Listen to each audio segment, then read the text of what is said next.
Ahí sí. Bueno, esta es la clase número 12 del curso Conociendo nuestra Biblia en este segundo semestre 2024. Y en esta clase nosotros vimos en la clase número 11, empezamos a ver los evangelios, ¿verdad? Y vimos los evangelios llamados sinópticos, ¿no? Porque podíamos ponerlos en paralelo y leerlos. Porque tienen un mismo esquema, una misma estructura, y entre una de las cosas importantes que vimos la clase pasada es que tienen la misma estructura porque Mateo y Lucas usan a Marcos como fuente, como base, ¿no? Mateo y Lucas tuvieron ya la redacción de Marcos en sus manos. Entonces amplían. em, y bueno, vimos en clase que además de Marcos tuvieron los dichos de Jesús, la fuente Q, llamada así por los teólogos alemanes, además de cosas específicas que solo están en Lucas y en Mateo. Pero me gustaría empezar esta clase. Esta clase es de Juanina, porque es el cuarto, llamado cuarto evangelio, el Evangelio de Juan, que es diferente a los sinópticos, y por eso es una clase aparte, pero me gustaría empezar la clase partiendo, partamos respondiendo la duda que tenía la hermana Nina la semana pasada, y que probablemente es la duda de, en mayor o menor, es la duda de todos nosotros también, ¿no? Las diferencias. La hermana Nina preguntaba específicamente respecto a la diferencia que hay en las ubicaciones geográficas de la ascensión de Jesús, ¿no? Y yo busqué, estudié, conversé, y la mejor interpretación que nosotros podemos hacer al respecto es pensar que había una intencionalidad diferente en los autores, ¿ok?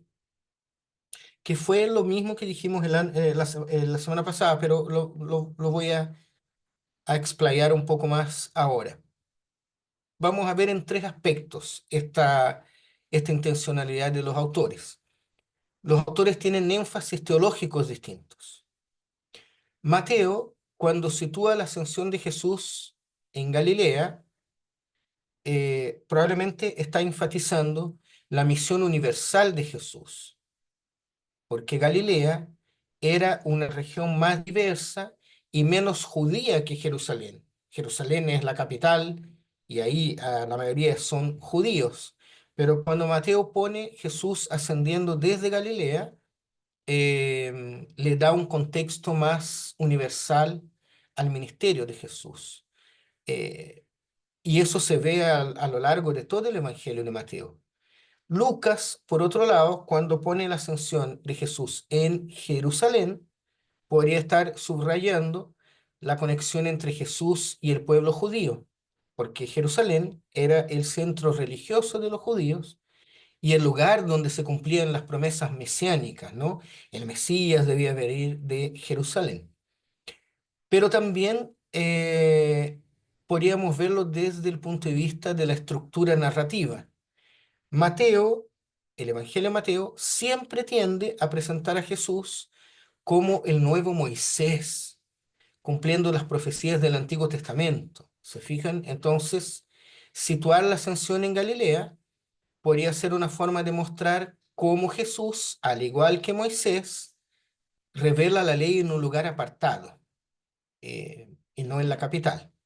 Pero Lucas, por otra parte, enfatiza la naturaleza humana de Jesús y la relación de Jesús con la comunidad cristiana. Entonces, ubicar la ascensión en Jerusalén podría estar subrayando la conexión entre Jesús y los discípulos, por ejemplo, porque los discípulos se encontraban en esa ciudad después de la resurrección de Jesús.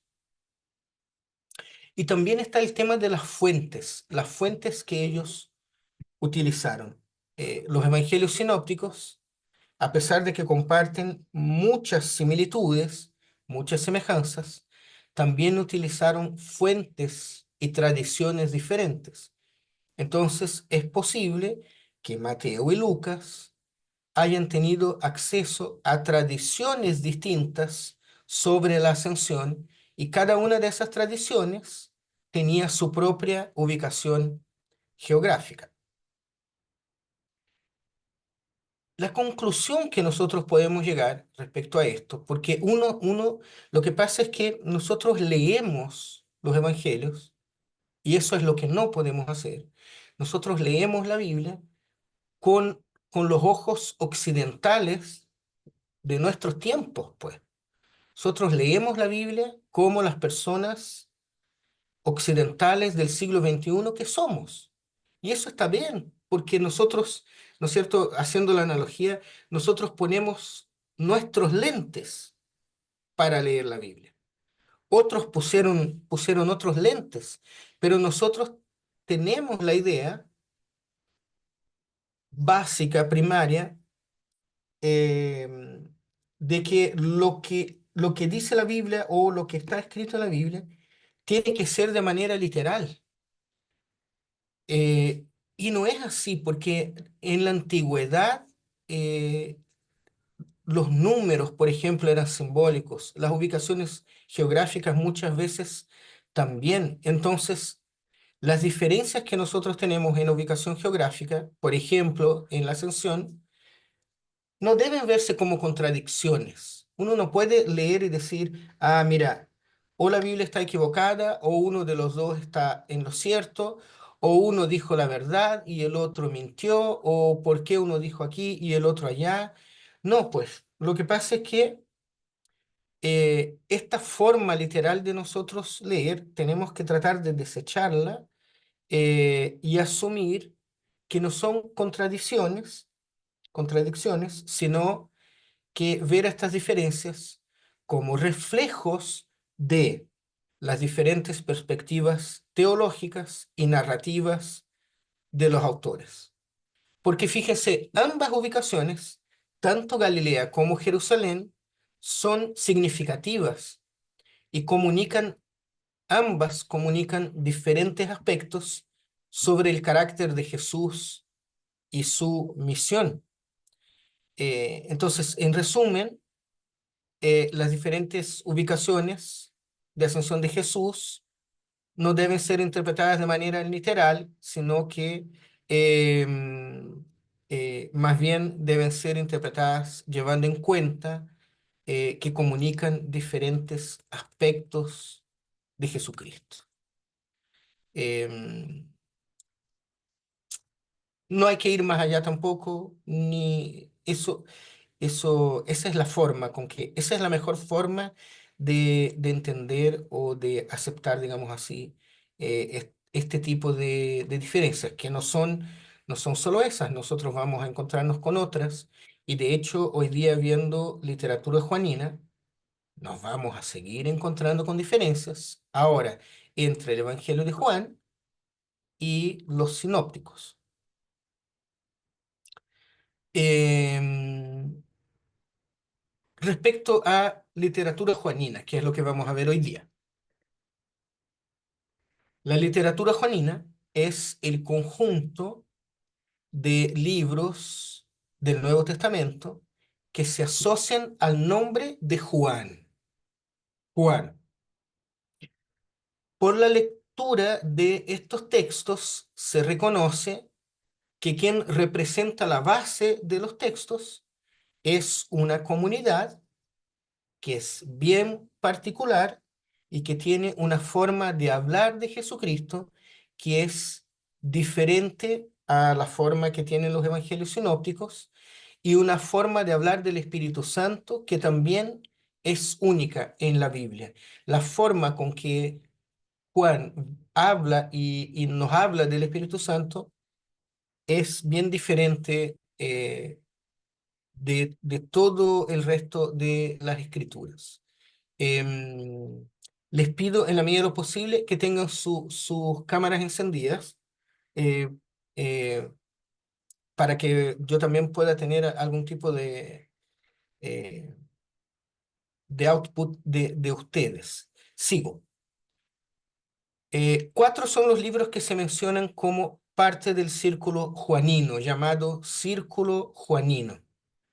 El Evangelio de Juan, Primera de Juan, Segunda de Juan y Tercera de Juan. Algunos ponen también aquí en el círculo juanino a Apocalipsis, ¿ok?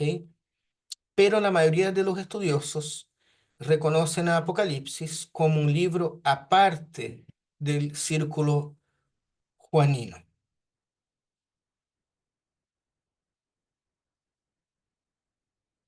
Entonces ahí tenemos el Evangelio de Juan, primera, segunda y tercera de Juan, y el Apocalipsis, eh, la mayoría de los estudiosos lo ponen aparte. Respecto al contenido del Evangelio de Juan, bueno, igual que los evangelios sinópticos, em, describe la vida de Jesús, pero sus narraciones son diferentes a las narraciones que nosotros encontramos en Marcos, Mateo y Lucas. Algunas diferencias son notables, la verdad. Por ejemplo, fíjense, los evangelios sinópticos presentan a Jesús como yendo a Jerusalén una vez cuando él finaliza su actividad pública, ¿sí? Si uno lee a Mateo, Marcos y Lucas, Jesús va una vez a Jerusalén. Al final, ¿se acuerdan? Al final, Jesús va a Jerusalén, ahí entra en el templo, ¿se acuerdan? Vuelca las mesas y vive la pasión en Jerusalén. Pero en el Evangelio de Juan, a los que les gusta notar, Juan menciona por lo menos, y fíjense, cuatro visitas de Jesús a Jerusalén. No una, sino que cuatro. Y a los que les gusta notar, miren, Juan 2:13, 5:1, 7:10 y 12:12. Juan 2:13, 5:1, 7:10 y 12:12. Para que después lo vayan a buscar y ustedes se van a fijar que en Juan Jesús va cuatro veces a Jerusalén. La relación de Jesús con Juan el Bautista también presenta diferencias. En los sinópticos, en Marcos 1:14 y los paralelos, Jesús aparece públicamente después que Juan es encarcelado. En los sinópticos, Jesús aparece públicamente después que Juan es encarcelado. Pero según Juan, ambos aparecen uno junto al otro por algún tiempo. En los sinópticos, no. Y hay algunas otras diferencias. Miren, aquí les voy a mostrar una tabla. Esta es una tabla pequeña, resumida, que muestra las otras diferencias a las que nosotros nos referimos cuando vemos a Juan y vemos a los sinópticos. Por ejemplo, cuando vemos la purificación del templo, en Juan, este se da al principio de la actividad de Jesús, en Juan 2:3. Pero en los sinópticos, la purificación del templo es al final de la actividad de Jesús. Respecto al día de la muerte de Jesús, Jesús muere en Juan en el llamado día 14 de Nisan, cuando se está preparando la Pascua. Y lo hace al mediodía, que era la hora en que se sacrifican en el templo los corderos pascuales. Pero en los sinópticos, Jesús celebra con sus discípulos el 15 de Nisan, la fiesta de la Pascua, que es el día que comienza a la puesta del sol. Los milagros en Juan solo se ofrecen 7 milagros. Y Juan nos llama los milagros, valga la redundancia, nos llama los milagros de signos, perdón, nos llama los milagros de milagros, llama los milagros de signos, señales. Estas son las señales, dice, y son solo 7. Ya los evangelios sinópticos nos llaman signos a los milagros.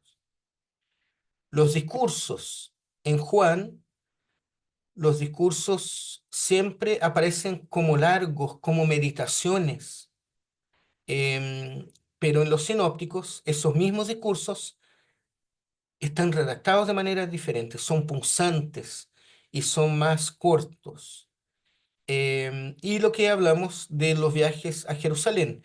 En Juan, Jesús va a Jerusalén 4 veces, pero en los sinópticos, aparte del viaje que hace cuando niño, cuando lo llevan los papás, él va una sola vez y la visita tiene la duración de una semana.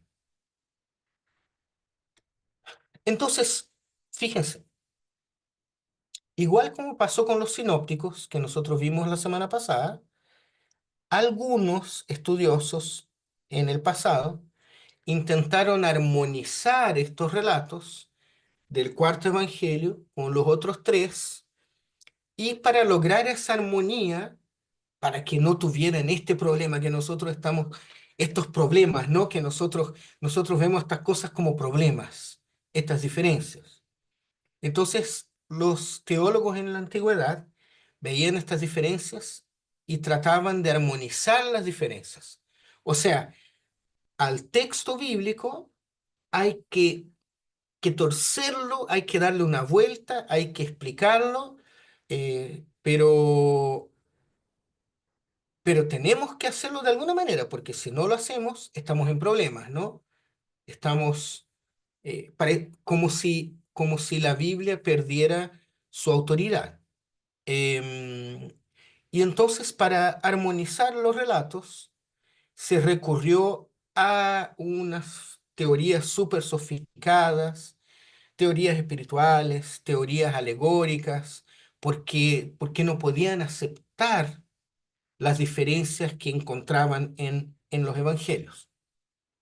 El problema es que ese intento de armonización no pasó de eso, po.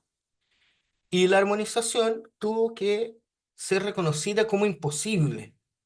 No se puede armonizar los evangelios, no se pueden armonizar estas diferencias. Entonces, paso siguiente, algunos optaron por desacreditar a los sinópticos, porque si entonces hay diferencias, uno está en lo correcto y otro no, ¿verdad? Bueno, algunos entonces optaron por desacreditar a los sinópticos y decir que en realidad el Evangelio de Juan era el que comunicaba la verdadera imagen de Jesús. Y por mucho tiempo, por siglos, se llamó el Evangelio de Juan el Evangelio espiritual, como quien dice, este es el verdadero. Eh, eh, entonces, o había que reconocer lo contrario, ¿no? Había que reconocer a los evangelios sinópticos y anular el Evangelio de Juan. Entonces, o reconozco a los sinópticos y anulo el de Juan, o hay que quedar con el de Juan y anular a los sinópticos, porque no saben qué hacer con estas diferencias. Pero en realidad, cualquiera de las dos opciones es algo que nosotros no podemos hacer. Nosotros no vamos a optar ni por quedar solo con Juan, ni por quedar con los sinópticos. Lo que nosotros vamos a hacer es respetar y reconocer las diferencias de cada uno, llevando en cuenta los aspectos históricos y culturales de cada uno, interpretando los textos de manera correcta. ¿Ok? Entonces, ¿está equivocado Juan? No. ¿Están equivocados los sinópticos? No. porque el interés de la Biblia no es enseñarnos de un punto de vista científico, digamos, sino que debemos leer la Biblia rescatando en ella la historia de un Dios que se relaciona con su creación, ¿no? Déjenme ver, parece que entró alguien más, déjenme ver quién es. Carolina. Voy a anotar acá.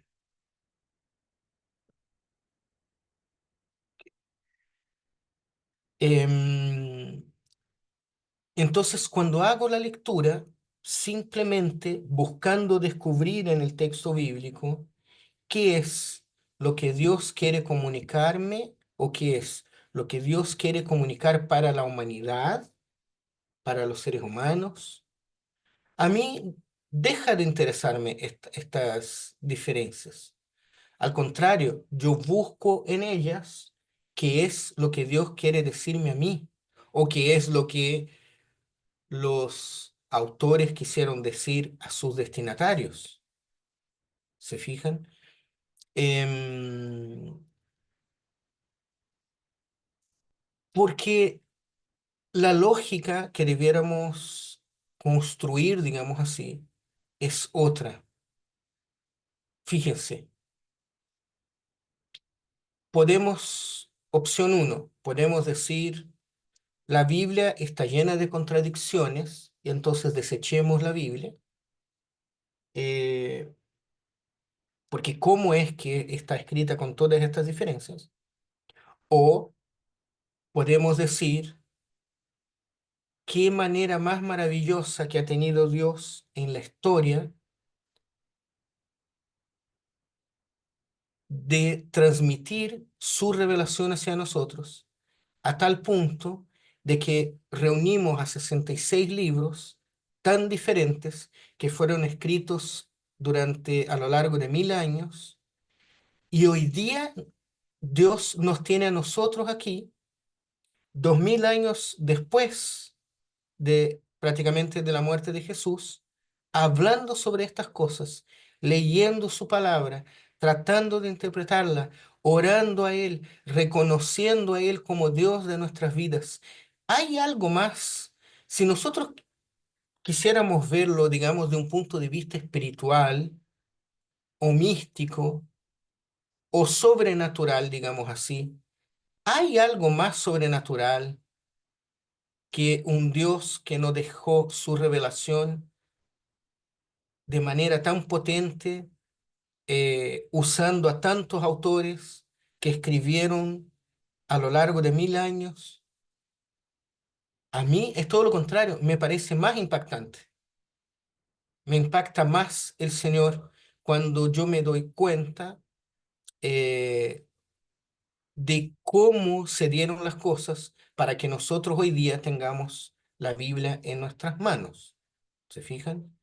Em, Me parece tremendamente sobrenatural, me parece tremendamente espiritual, me parece un Dios maravilloso, impresionante, eh, un Dios magnífico, un Dios todopoderoso, ¿se fijan? Em, pero un Dios que se manifiesta en medio de la ser humanidad, ¿no? En medio de los seres humanos y que se manifiesta por medio de los seres humanos. Bueno, respecto a el Evangelio de Juan, el Evangelio de Juan.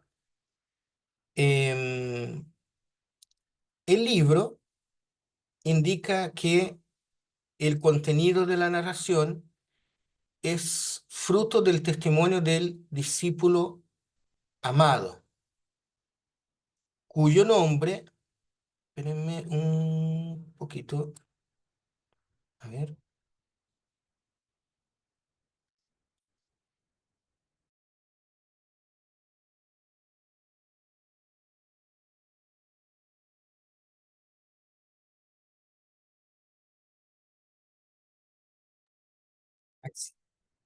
Em, el libro mismo del Evangelio de Juan indica que el contenido de la narración es fruto del testimonio del discípulo amado, dice.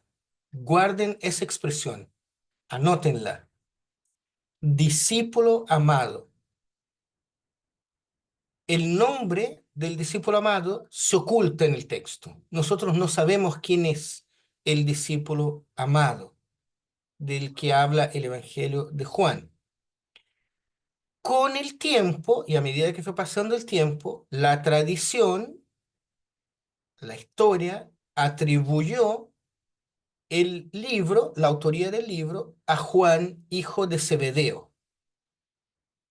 Entonces, la tradición, cuando decimos tradición, no estamos refiriendo a la iglesia a medida que fueron pasando los años. La tradición atribuyó este texto que nosotros llevamos cuarto evangelio a Juan, hijo de Zebedeo.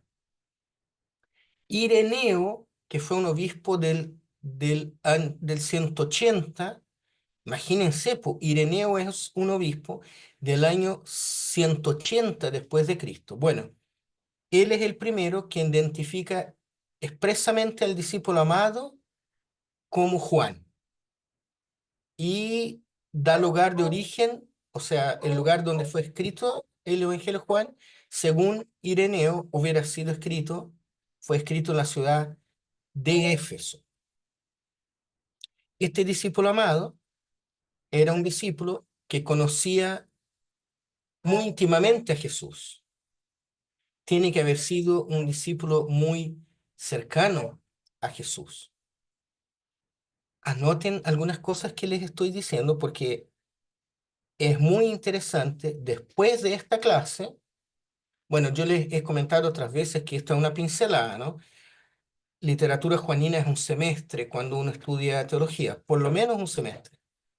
Pero cuando después uno vuelve a leer el Evangelio de Juan, llevando en cuenta algunas de estas cosas, uno cambia la percepción del Evangelio. Es muy, muy interesante, es muy bonito.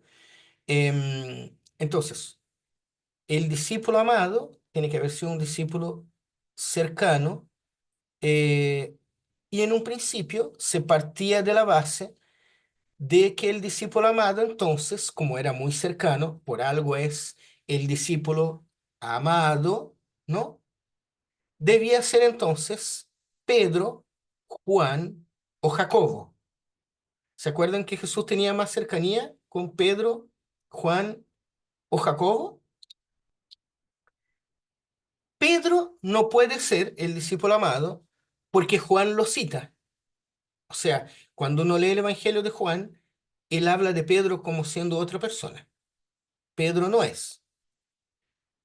Jacobo tampoco podría ser.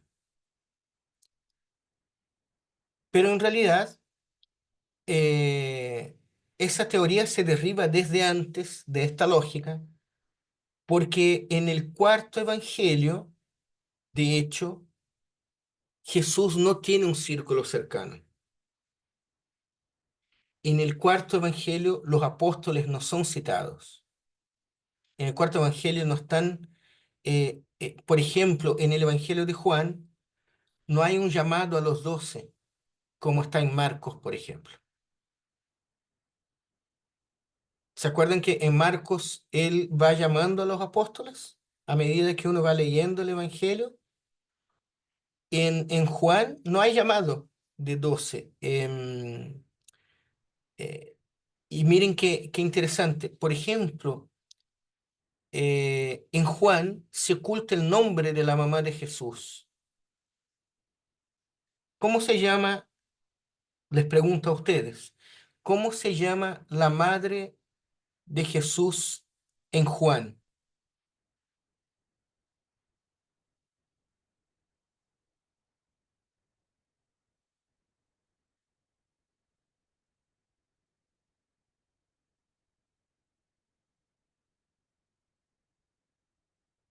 Es muy sencillo, pero Juan omite el nombre de la madre de Jesús. Por ejemplo, en la escena de la crucifixión, Jesús le confía a la madre al discípulo amado y le dice, he ahí a tu madre, ¿no? Em, en otro, en otro momento le dice a la madre de Jesús, la llama mujer. La madre de Jesús lo busca y él dice, mujer, ¿qué quieres? ¿Se fijan? Y no solo el nombre de la madre de Jesús, sino que se oculta el nombre de otras personas también. Como que el Evangelio de Juan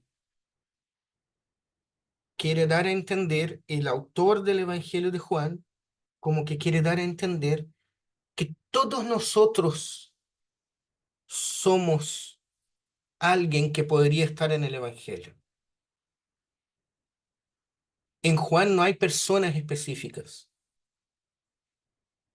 Y lo que asumen los teólogos es que Juan escribió de esa forma para que de esa manera, para facilitar el hecho de que nosotros nos veamos reflejados en los personajes. ¿Se fijan? Entonces es probable que la idea que está por detrás de esa actitud, de que las personas no tienen nombre, eh, es que el autor fue intencional como una forma de que sea más fácil para nosotros que somos lectores identificarnos con el personaje. Porque si no sabemos su nombre, podemos apropiarnos de él. No lo vemos como una tercera persona. Yo me veo en los personajes de Juan. También sabemos que el discípulo amado es el que estaba acostado en el pecho de Juan, según Juan 13:23. Echemos una miradita ya a ver qué dice. Yo voy a abrir acá. Si usted quiere, puede abrir ahí, a ver. Juan 13, Juan 13:23, del 22. Eh, bueno, les aseguro que uno de ustedes me va a traicionar. Los discípulos se miraban unos a otros sin saber a cuál de ellos se refería. Y uno de ellos, el discípulo a quien Jesús amaba, por eso se le dice el discípulo amado, estaba reclinado sobre él. El discípulo amado en la cena estaba reclinado sobre Jesús. Eh, Simón Pedro hizo señas a ese discípulo y le dijo, pregúntele a quién se refiere. No sé si lo están siguiendo ahí. Juan capítulo 13. Si quieren buscarlo, espera un minutito. No hay problema. Pero miren, del 21, Jesús se angustió profundamente y afirmó, les aseguro que uno de ustedes me va a traicionar. 22. Los discípulos se miraban unos a otros sin saber a cuál de ellos se refería. 23. Uno de ellos, el discípulo a quien Jesús amaba, estaba reclinado sobre él. Y Simón Pedro, entonces Simón Pedro no es el discípulo que amaba, ¿se fijan? Hizo señas a ese discípulo y le dijo, pregúntale a quién se refiere. Y el discípulo amado dice, Señor, ¿quién es? Miren, Señor, ¿quién es? Preguntó él, reclinándose sobre Jesús. Entonces, uno siempre tiene, cuando lee los sinópticos, Pedro es muy importante. Pedro siempre es muy importante. Marcos capítulo 8, Pedro habla por los discípulos. Pedro siempre es muy protagonista en los evangelios, ¿no? Pero fíjense que aquí en Juan, el famoso Pedro mira al que está reclinado sobre el maestro, sobre Jesús, y le dice, oye, pregúntale de quién habla. Como quien dice, tú que le tienes más confianza, tú que estás allá a su lado, tú que estás reclinado sobre su pecho, pregúntale de quién está hablando. En Juan, Pedro no habla con Jesús. Pedro le pide al discípulo amado que hable con Jesús. ¿Se dan cuenta? Entonces, eh, este discípulo amado que está acostado en el pecho de Jesús demuestra con eso, o digamos así, el autor está queriendo decir a nosotros que él era la persona, la segunda persona más importante de la cena, ¿no? Estaba a su derecha, estaba a la derecha del maestro, recostado sobre el pecho del maestro.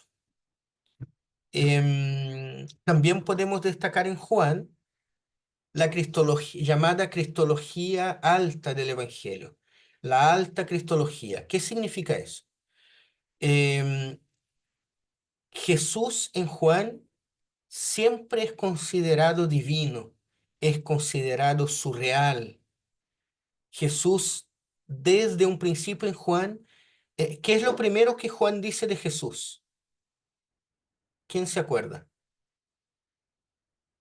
¿Cómo parte el Evangelio de Juan?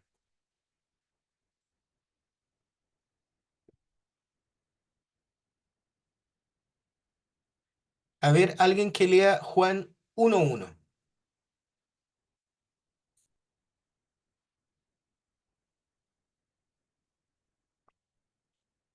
Por favor, Juan 1:1.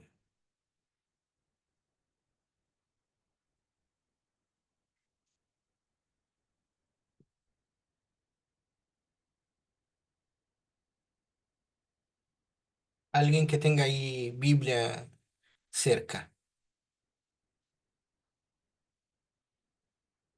Yo, pastor. Ya. Juan 1:1, ¿cierto? Sí. El verbo Ujú. hecho carne. En el principio era el verbo y el verbo era con Dios y el verbo era Dios. Eso. A ver, el 2 lee hasta el 5, por favor. Este era el principio con Dios. Todas las cosas con Él fueron hechas y sin Él nada de lo que ha sido hecho fue hecho. En Él estaba la vida y la vida era la luz de los hombres. La luz en las tinieblas resplandece y las tinieblas no prevalecieron contra ella. Ok. Gracias, gracias María Paz. A esto se le llama alta cristología, porque desde un principio Juan para Jesús tiene una está la alta cristología y la baja cristología. La alta cristología es la teología que sitúa a Jesús en lo divino, en lo alto, en el cielo, diferenciado de nosotros. Y la baja cristología es cuando Jesús se aparece humanamente, digamos. Jesús come, Jesús camina, Jesús llora. ¿Se fijan?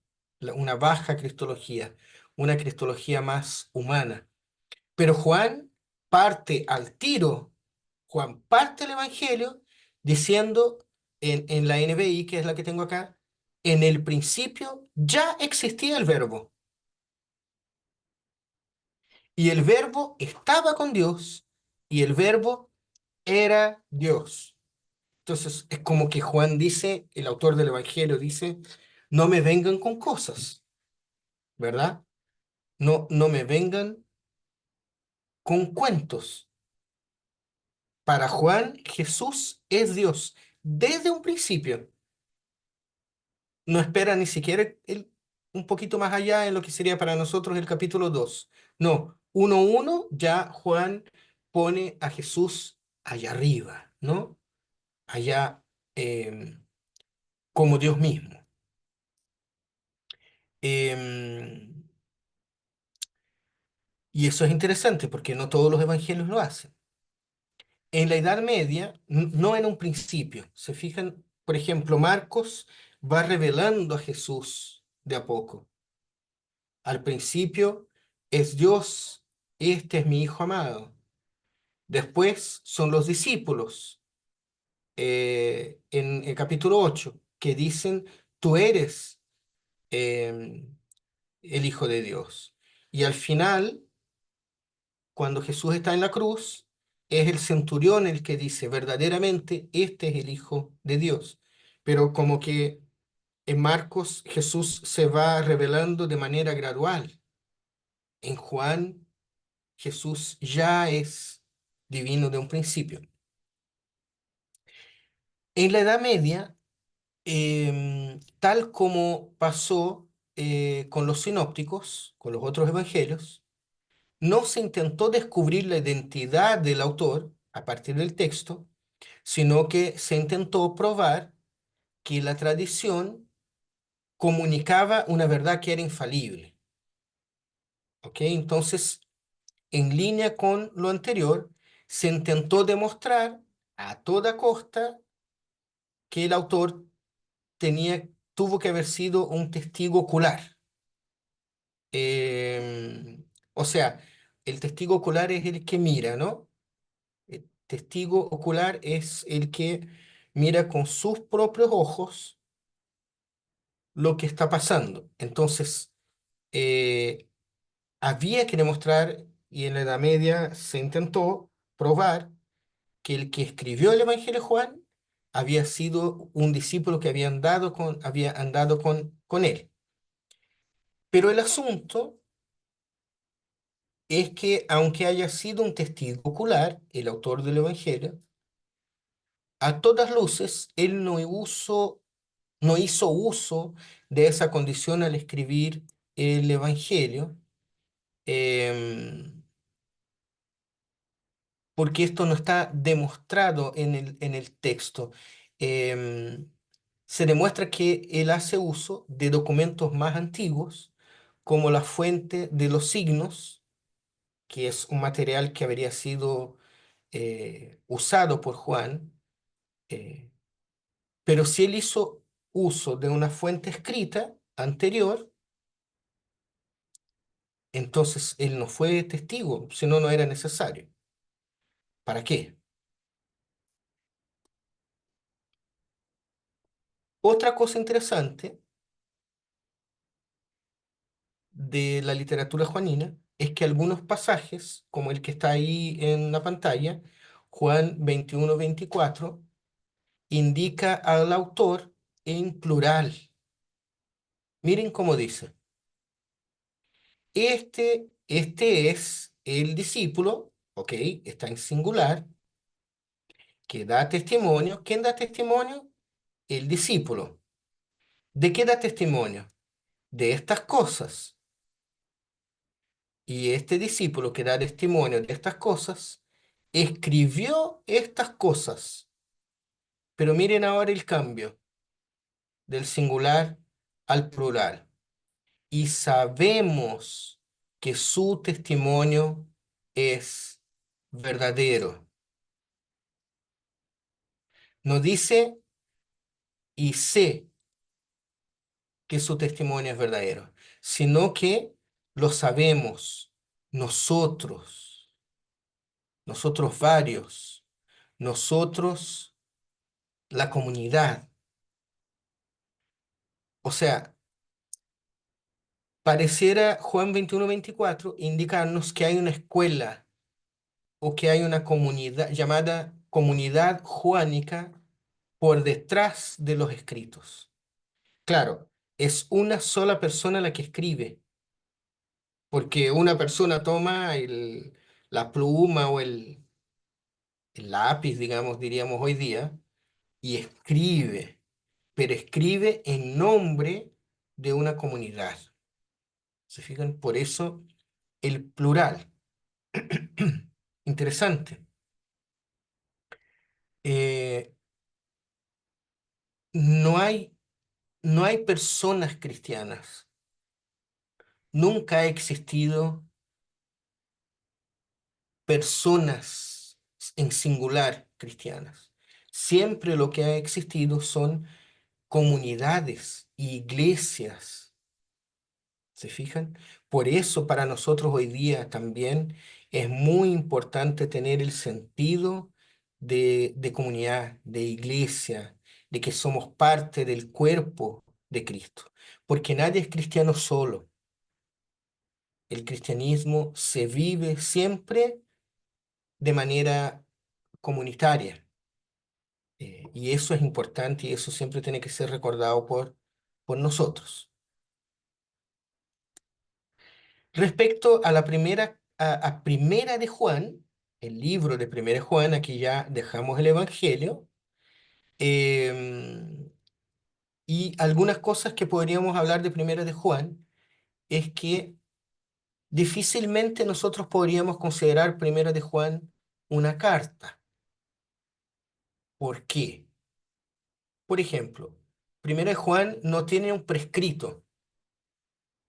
Si ustedes se fijan en las cartas de Pablo, por ejemplo, siempre empiezan con una presentación y con un saludo inicial, porque esa era la forma con que se escribían las cartas. Hasta hoy día, ¿no?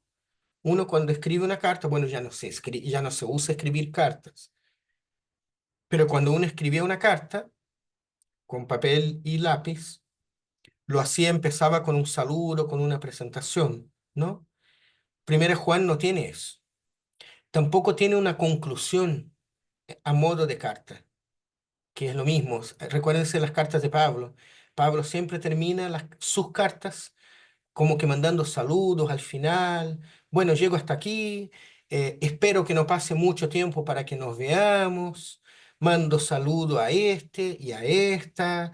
Y espero ir a estar con ustedes luego. En el amor de Jesús, ¿no es cierto? Tiene forma de carta. Primera de Juan no tiene nada de eso. No tiene inicio de carta, no tiene conclusión de carta. Pero por otro lado, el autor parece que presupone a un grupo de lectores concretos. Y tengo algunas citas acá en que él dice, por ejemplo, queridos hijos, queridos hermanos. Entonces, parece que él está escribiendo a un grupo de personas, eh, y por eso algunos creen que es más bien una especie de predicación o un escrito de exhortación, pero no una carta. Y se sugiere que el autor escribe a un grupo de lectores que él conoce bien, muy bien.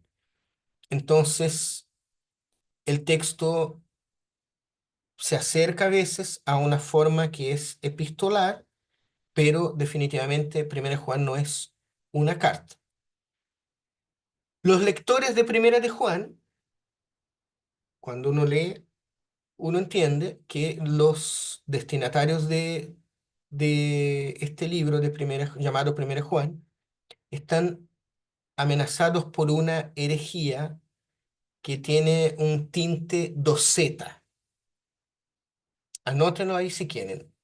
El docetismo. El docetismo.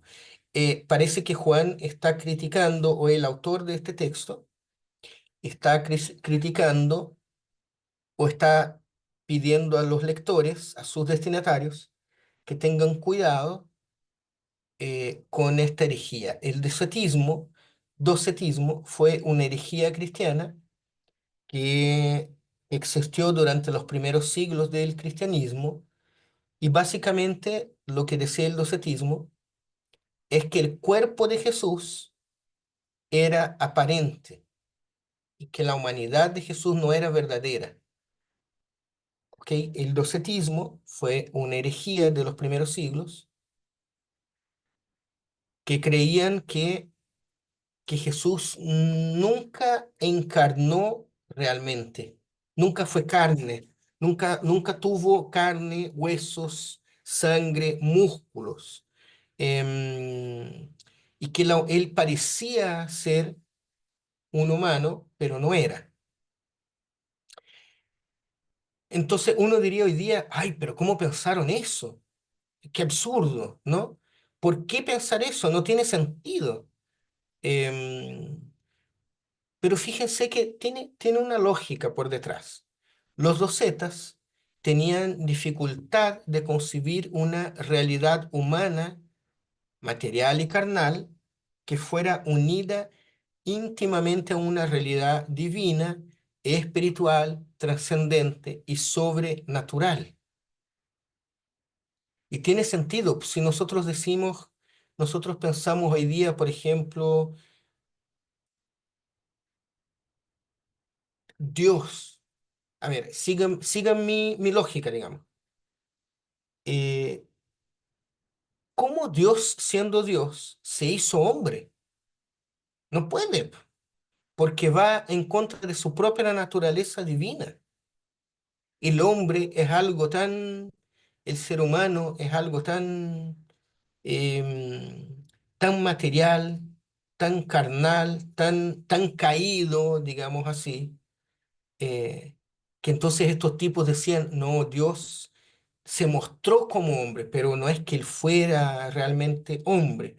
Miren cómo lo tengo anotado acá y ustedes van a entender mejor. A los dos zetas les repugnaba la idea de un Dios con un nacimiento natural como el nuestro.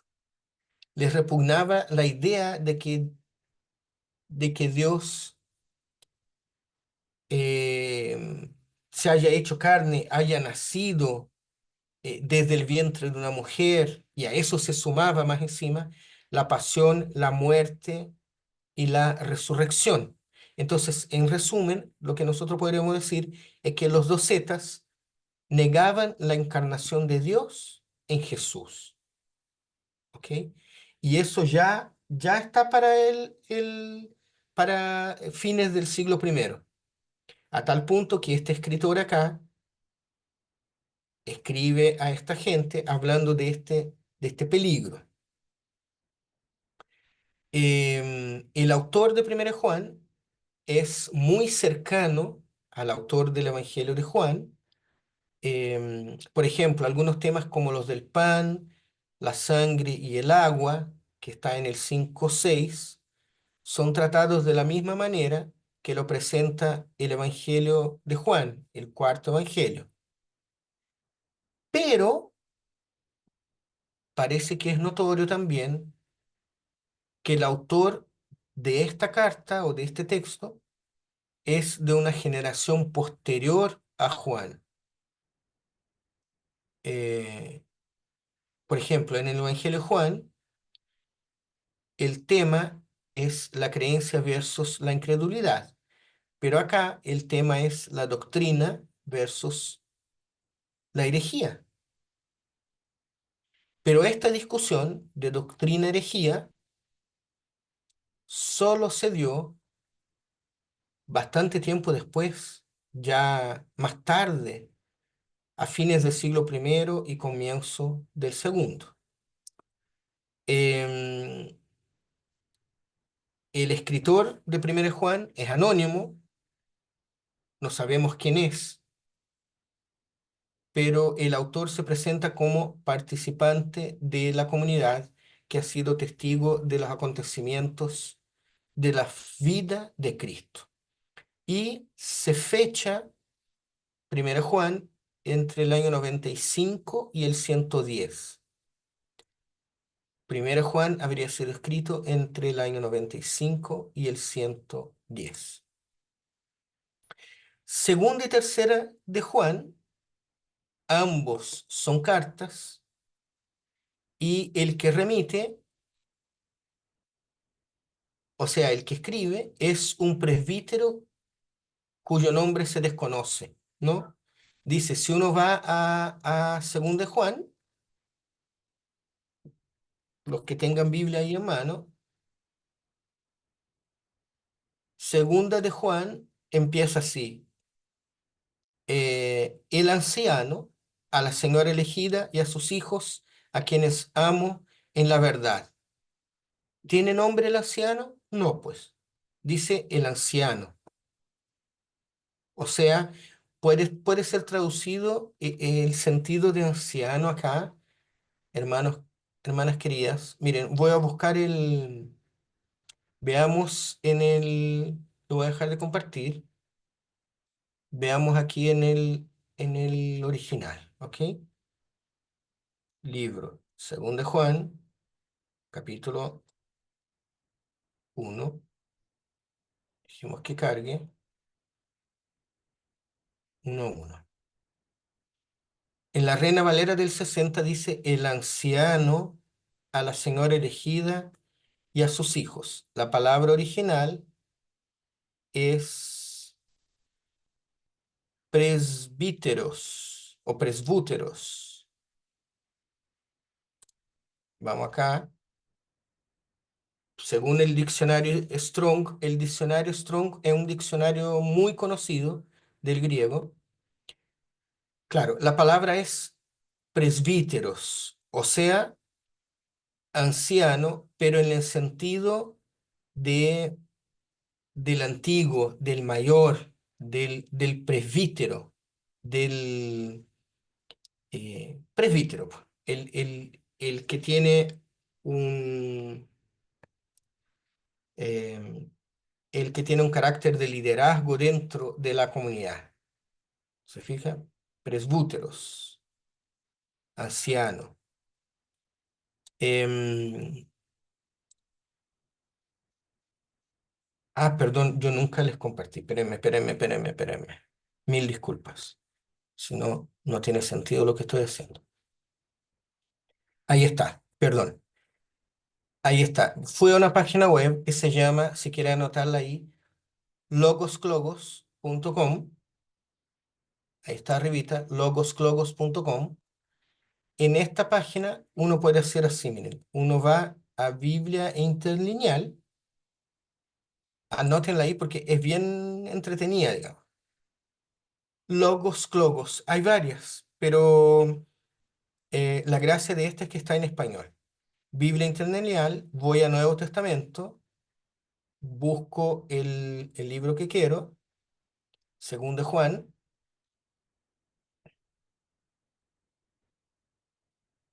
Ahí está. Biblia Interlineal del Nuevo Testamento, según de Juan 1:1. Y ahí está la Reina Valera del 60. Dice, el anciano a la señora elegida a sus hijos. Y aquí abajo está el griego y en español. Y ahí está presbíteros. Si yo pincho acá, me muestra la palabra que en el diccionario Strong es la número 4245, presbíteros, viejo, anciano. Pero nosotros sabemos que este sentido de viejo acá no es por una persona solo por el hecho de que es de mayor edad, sino que es porque tiene un cargo, ¿no? Una persona que tiene un cargo dentro de la comunidad. Déjenme buscar algo más aquí para mostrarles. Espérenme un poquito. Estoy abriendo em, un software que se llama Logos para que comparemos versiones.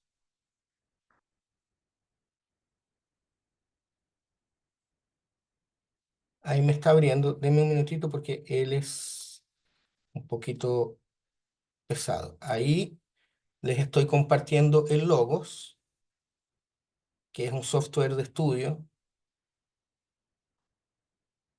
em, y yo tengo aquí una configuración que es mía, digamos. Pero vengo acá solo para ver distintas versiones. Logos se puede usar de muchas maneras, pero solo quiero que comparemos versiones ahora. Segunda Juan. No sé si alcanza a ver o está muy chiquitito. Claro, todos tienen como anciano la NBI, la NTV, yo, Juan el anciano. Miren, la NTV dice yo, Juan el anciano, pero si ustedes ven el original griego, eh, no dice Juan, dice Jo presbíteros Em, ecle- eclecté, jupí, acai, o sea, no está la palabra Juan. Em, pero claro, está como el anciano.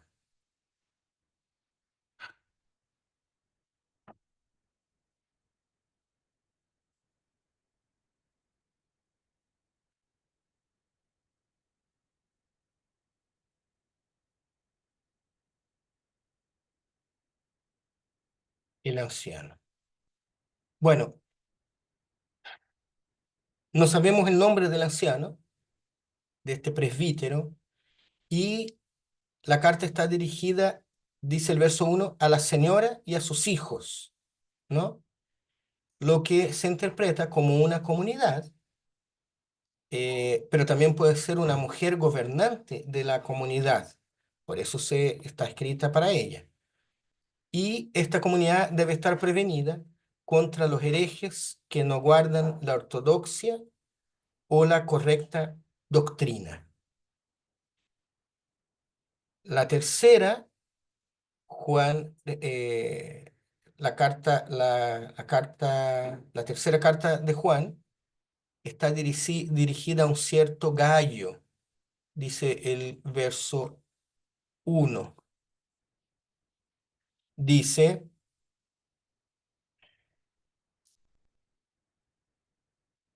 el anciano, entonces uno asume que es el mismo anciano anterior, al querido hermano Gallo, a quien amo en la verdad. Entonces la tercera está dirigida a otra persona, a Gallo, y se insta a Gallo a obrar el bien, no como Diótrefes, em, eh, no como otra persona que está en esa iglesia, en esa comunidad, que se llama Diótrefes. Y la carta es enviada por manos de Demetrio.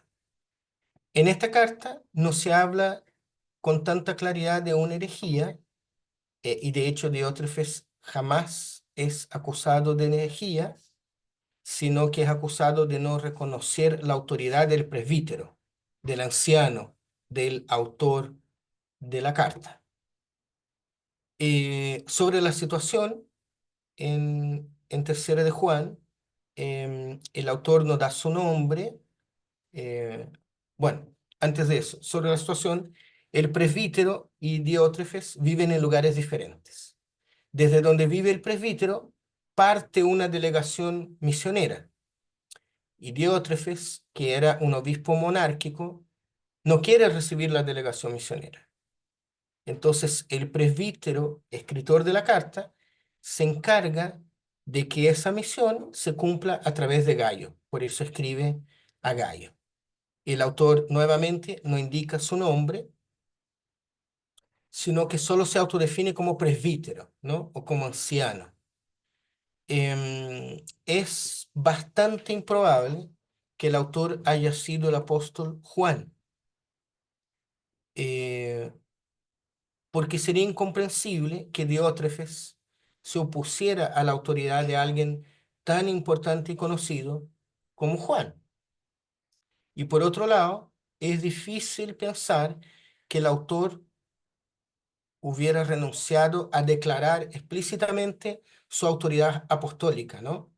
Entonces, por un lado, ¿por qué se dice que no le escribió Juan, el mismo Juan que escribió los evangelios? Una, porque este hermano llamado Diótrefes no reconoce la autoridad del autor. ¿Quién no va a reconocer la autoridad de Juan?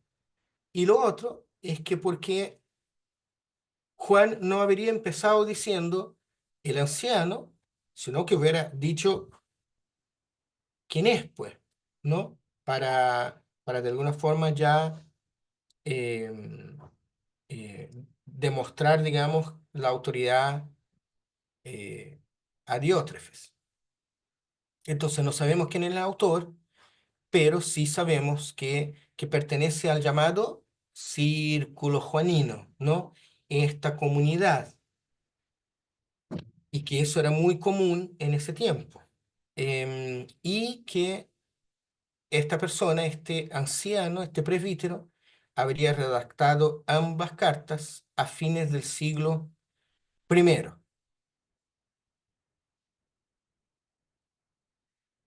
Miren qué interesante esto, para terminar la clase de hoy. Durante mucho tiempo, la iglesia antigua debatió si el Evangelio de Juan debía ser considerado como un texto inspirado. O sea, la iglesia antigua debatió si el Evangelio de Juan debía estar en el canon, ¿no? Porque los textos que son considerados inspirados son los que entran en el canon.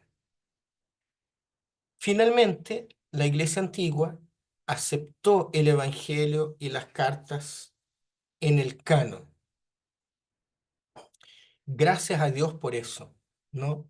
Porque las cartas de primera, segunda y tercera Juan y el Evangelio de Juan son maravillosos, ¿no? Y de hecho no ha habido un solo despertar en la historia de la iglesia donde no se haya usado la literatura juanina y donde no se haya reconocido la importancia del Evangelio de Juan, por ejemplo, ¿no?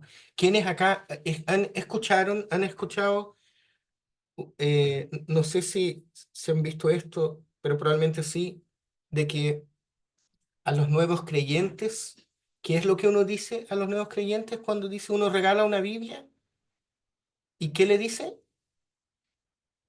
Porque te preguntan, uno regala la Biblia al Que lea nuevo. el Evangelio de Juan. ¿Cierto que sí? Uno regala una Biblia Sí. al nuevo convertido De hecho, y había él, libritos del Evangelio de Juan que se regalaban. claro que sí, po. Yo por Y ahí uno dice, tengo uno. claro que sí, pues, y te pregunta, y de dónde empiezo a leer? ¿Empiezo aquí del principio, de Génesis? No, parta por el Evangelio de Juan, ¿no? El llamado también Evangelio del amor, ¿no es cierto? Pero fíjense qué interesante, que el Evangelio de Juan fue uno de los últimos libros a entrar al canon, a entrar a nuestras Biblias, digamos, al canon, ¿no? A que fuera reconocido por los concilios.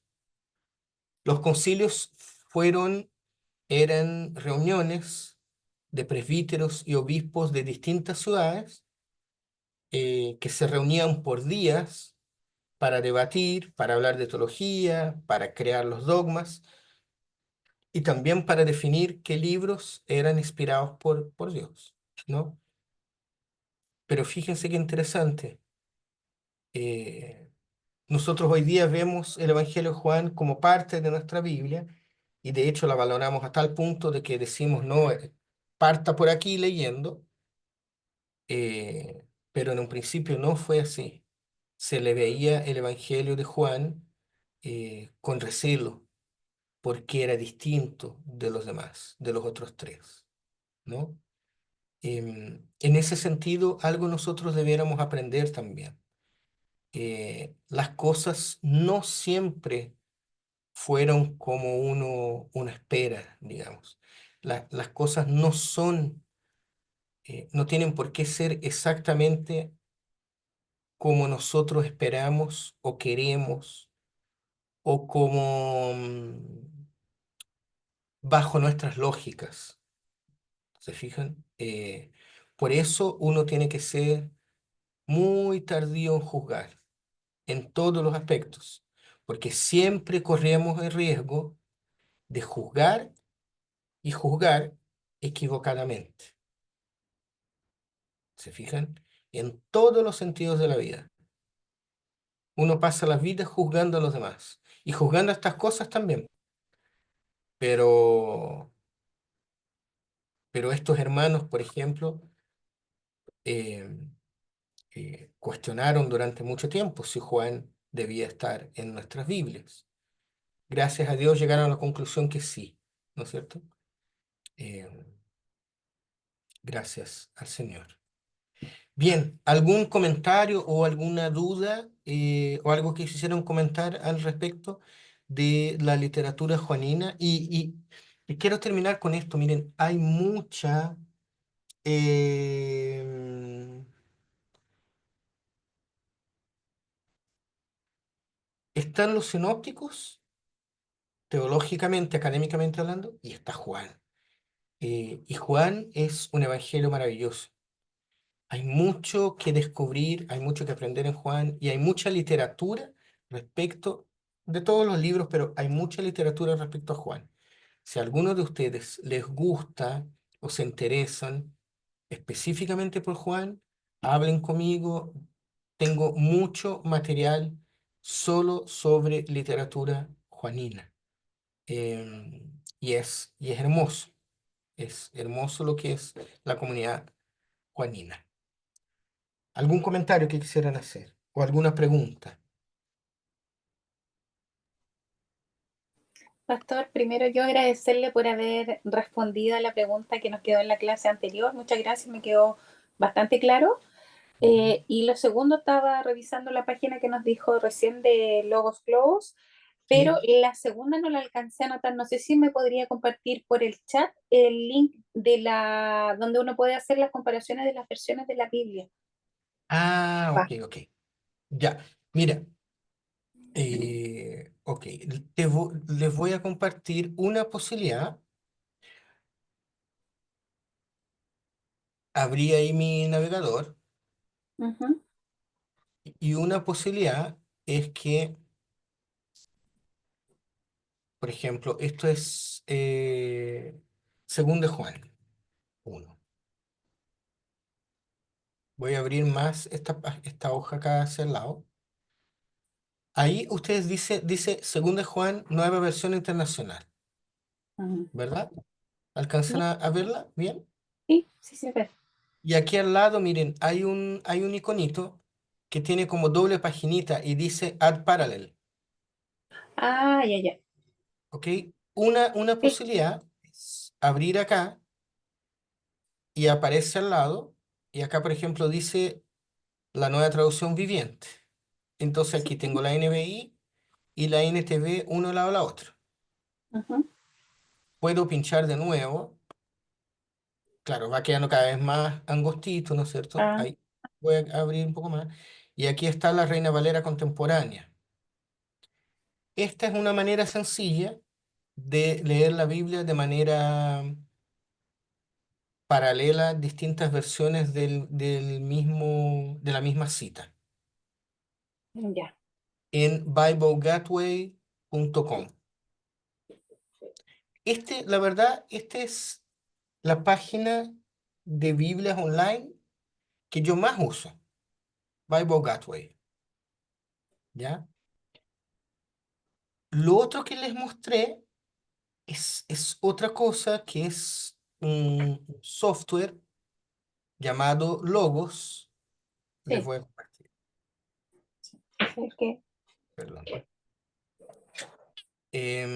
Ahí compartí el Logos. Y Logos es otra cosa, es un software especial que se instala en el computador.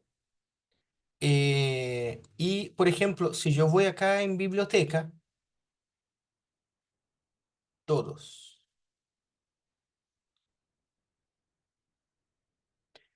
me está mostrando acá la biblioteca que yo tengo en mi computador, pero la verdad es que yo puedo ir comprando libros para ir sumando a mi Logos. Y,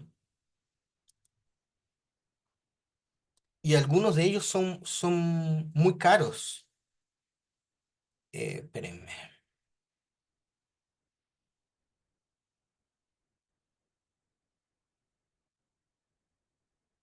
Miren, tengo una cantidad de cosas, colección de recursos gráficos, manual, Biblia, armonías bíblicas, monografías, enciclopedias. Yo pincho enciclopedias, tiene 5 enciclopedias distintas. Em, pero esta es mi biblioteca. Yo puedo, si yo voy al panel de control, yo puedo comprar libros e ir adicionando a mi biblioteca, pero algunos son muy caros. Lo que hace Logos es que vende como paquetes. Entonces uno compra un paquete de logos y viene con una biblioteca básica, otras son mejores. Por ejemplo, Trinidad, Doctrina de Dios Uno o Trino. Me abrió la página web, por ejemplo, este libro, un libro cualquiera, cuesta $25 y yo lo adiciono a mi biblioteca. Em, pero esto en realidad es un software de estudio. Yo lo tengo, por ejemplo, ¿cómo lo uso yo? Yo tengo una configuración que yo llamé estudio de un pasaje y aquí tengo una guía de pasajes, la comparación de versiones, que es la que vimos, tengo una enciclopedia bíblica y aquí al otro lado, miren, yo voy a abrir, lo que pasa es que este PC es chico, esto funciona mucho mejor cuando uno tiene una pantalla grande. Pero fíjense, por ejemplo, si yo tengo acá arriba 1 Corintios 3:14, aquí tengo la NBI y aquí abajo tengo el comentario bíblico contemporáneo, el estudio de toda la Biblia desde América Latina, tengo un comentario al Nuevo Testamento, este es de Barclay, y si ustedes ven esa letrita A es porque está todo sincronizado, entonces cuando pongo un texto arriba, todos los comentarios que tengo y todos los diccionarios, etcétera, etcétera, van a la misma cita bíblica, ¿ya? Pero esto es, la verdad, yo lo tengo, él es muy, muy caro y yo lo tengo porque en el seminario teológico, en algún minuto, hicieron una promoción que era muy buena y muy barata y fueron varios los estudiantes que compraron en Logos como al 5% del valor, digamos, de lo que cuesta comprar el logos de verdad. Eh, bueno, y yo en configuración tengo la comparación de versiones, que también es configurable. Pero como les digo, si quieren, ¿dónde tengo esto? Si quieren usar, ahí voy. Si quieren usar y buscar Biblias de manera paralela, usen esta página. em, eh, Bible Gateway. ¿Ya? Y logos clogos, si quieren tener en el original, claro, por ejemplo, si yo pongo Nuevo Testamento, me aparece aquí el texto en griego y siempre está la Reina Valera arriba. Si yo pongo Antiguo, me va a aparecer en hebreo, miren, si yo busco, no sé, por ejemplo, Miqueas, que vimos hace poco, capítulo 6:1. Se fijan que ahora me aparece en hebreo porque el Antiguo Testamento está en hebreo. Y como está en hebreo, el hebreo se lee de la derecha hacia la izquierda. Entonces, por ejemplo, Miqueas 6, capítulo 1, diría algo así como, escuchad ahora lo que Yahvé dice, levántate, contiende con los montes y escuchen las colinas tu voz. Y esto es lo mismo, pues está, por ejemplo, escuchad, Shamá, el llamado de Yahvé, ¿no? El escuchar. Bueno, esta es una buena página. Hay otra em, pero está también interlineal, así, pero está en inglés. A ver, ahí está. La bibliaparalela.com. Esta es un poquito más completa. Por ejemplo, Juan 4:1. Solo que está en inglés. ¿Se fijan? Eh, Aquí ya no está en español, está solo en inglés, en rojo. Pero ahí está, po. Eh, en griego dice que es un adjetivo, esta es una conjunción, y así, y también, pues yo puedo pinchar arriba, me lleva al diccionario, pero me lleva toda la concordancia Strong. Mira, es más completa. bibliaparalela.com. Em, si quieres, te comparto esto este enlace porque como que hay que configurarlo un poquito para verla así de manera interlineal. Ya, sí Pero, puede, pastor, de todas formas, las otras dos sitios ya entré y ya comprobé el uso. súper, Así ya. que, Voy súper. a mandar esta también. Em, Bien, ¿algún otro comentario? Por mientras voy a mandar esto a,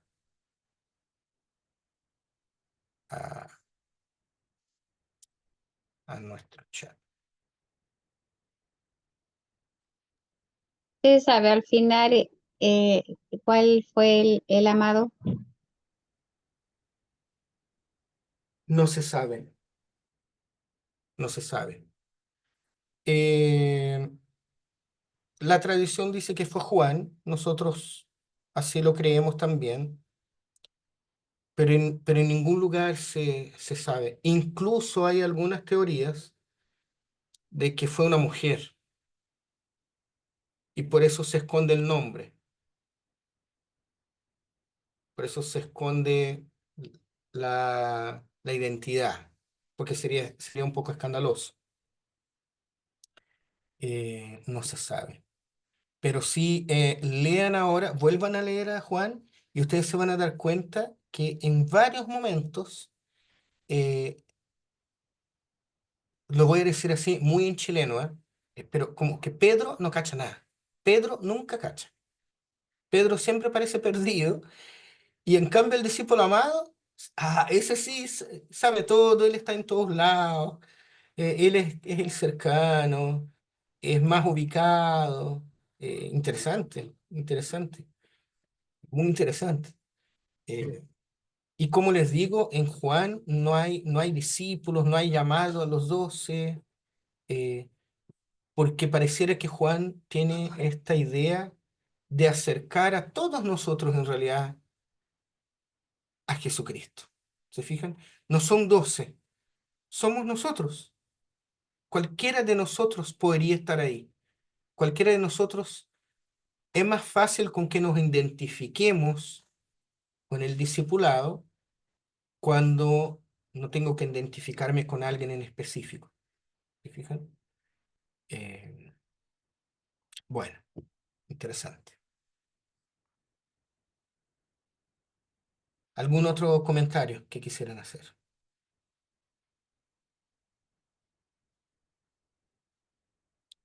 Ok.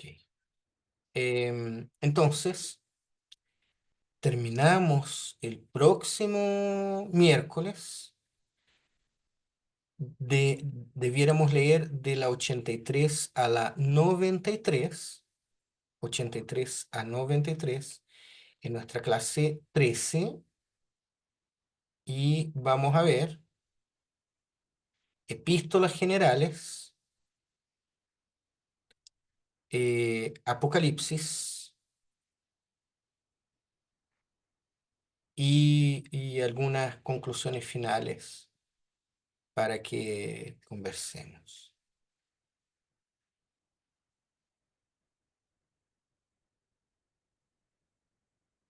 Interesante. Bien, queridos, queridas, hoy día nos alargamos un poquito más, eh, pero ahí está. Que tengan una buena noche de descanso. Nos vemos el domingo, que el Señor les dé fuerza a cada una, porque estamos a fin de año y parece que se nos viene todo encima y no nos alcanza las horas, ¿no? Las caras de cansancio empiezan a verse más en esta época del año. Que el Señor nos dé la fuerza. Y más encima vienen los colegios, las fiestas, los términos de curso, las graduaciones. eh, pero ya llegará el 15 de diciembre, en que vamos a irnos de paseo, vamos a tener bautismos, y todos nosotros vamos a estar en la piscina, así, en la orillita de la piscina. Que el Señor les bendiga, cuídense mucho y que descansen. Que el Amén, Señor les pastor. bendiga, igual Buenas a noches a todos. todos, que estén muy bien. Gracias. Bendiciones. Buenas noches. Bendiciones. Bendiciones. Buenas noches. Buenas Buenas noches. noches.